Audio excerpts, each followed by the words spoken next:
Assalamualaikum warahmatullahi wabarakatuh. Perkenalkan, kami dari kelompok 6 yang beranggotakan saya sendiri, Fajar Khairunisa, Muhammad Samsul Ikhwan, dan Sonang Elizabeth akan mempresentasikan mengenai instrumen XRF dan XPF, yang mana presentasi ini adalah untuk memenuhi nilai UAS instrumentasi. Instrumen XRF merupakan alat yang terdapat di Laboratorium Instalasi Radiometalurgi atau IRM yang digunakan untuk analisis unsur dalam bahan secara kualitatif maupun kuantitatif. Teknik fluoresensi sinar X atau XRF merupakan suatu teknik analisis yang dapat menganalisa unsur-unsur yang membangun suatu material.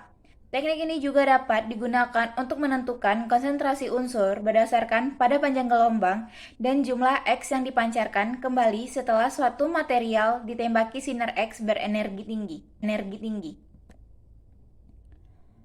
Instrumen XRF ini juga mempunyai kelemahan dan kelebihan.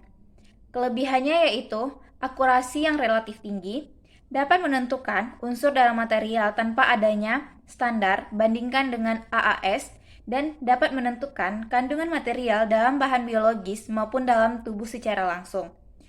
Dan kelemahan dari XRF ini adalah tidak dapat mengetahui senyawa apa yang dibentuk oleh unsur-unsur yang terkandung dalam material yang akan diteliti dan tidak dapat menentukan struktur dari atom yang membentuk material itu.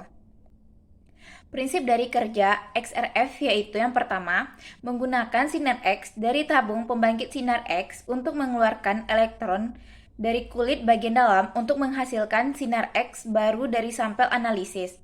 Yang kedua, untuk setiap atom di dalam sampel, instansi dari sinar X karakteristik tersebut sebanding dengan jumlah atau konsentrasi atom di dalam sampel. Dan yang ketiga, instansi sinar X karakteristik dari setiap unsur dibandingkan dengan satu standar yang diketahui konsentrasinya, sehingga konsentrasi unsur dalam sampel bisa ditentukan. Gambar XRF terdiri atas sumber cahaya, optik, dan detektor. Syarat sampel yang pertama, serbuk ukuran serbuk kurang dari 400 mesh. Yang kedua, padatan di mana pertama permukaan yang dilapisi akan meminimalisir efek penghamburan. Kedua, sampel harus datar untuk menghasilkan analisis kuantitatif yang optimal. Yang ketiga, cairan di mana sampel harus segar ketika dianalisis dan analisis dilakukan secara cepat. Jika sampel mudah menguap, selanjutnya sampel tidak boleh mengandung endapan.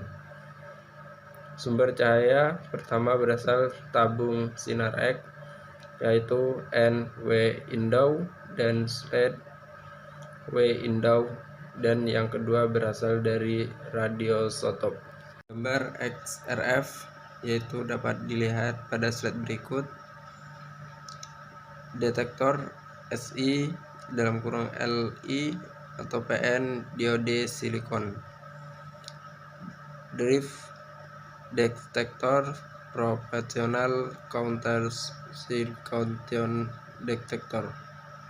Selanjutnya, macam-macam bentuk parameter dapat dilihat pada slide berikut, yaitu tabung X, ray KV, MAZ, yaitu filter pengecualian jalur tabung. Filter pengecualian jalur tabung meningkatkan LLDS, filter meningkatkan LRDS.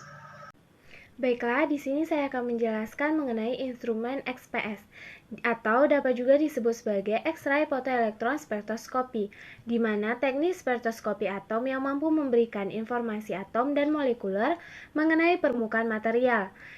Teknik yang digunakan di sini yaitu teknik analisis kuantitatif dan komposisi permukaan. XPS juga disebut sebagai spektroskopi elektron untuk analisis kimia.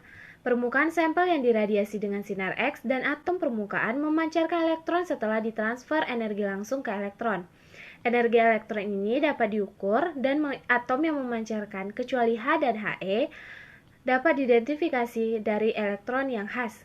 Kemudian resolusi energi tinggi dari spektrometer elektron memungkinkan untuk memperoleh informasi kimia dari ikatan atom.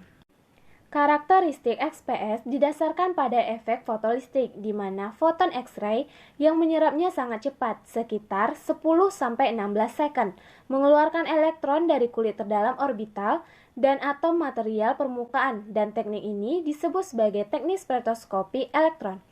Energi kinetik sendiri dari fotoelektron ini ditentukan oleh energi sinar X, HV, dan energi ikat elektron, di mana rumus energi kinetik maksimum yaitu EK sama dengan HV dikurang EB, di mana H adalah konstanta Planck dan HV adalah frekuensi dalam satuan Hertz dari radiasi. Selanjutnya, prinsip kerja dari XPS sendiri yaitu dengan menembakkan atom dengan sinar X sehingga elektron pada orbit keluar meninggalkan atom. Kejadian ini sama dengan fotolistrik dengan menembakkan elektron dalam logam sehingga elektron lepas dari logam.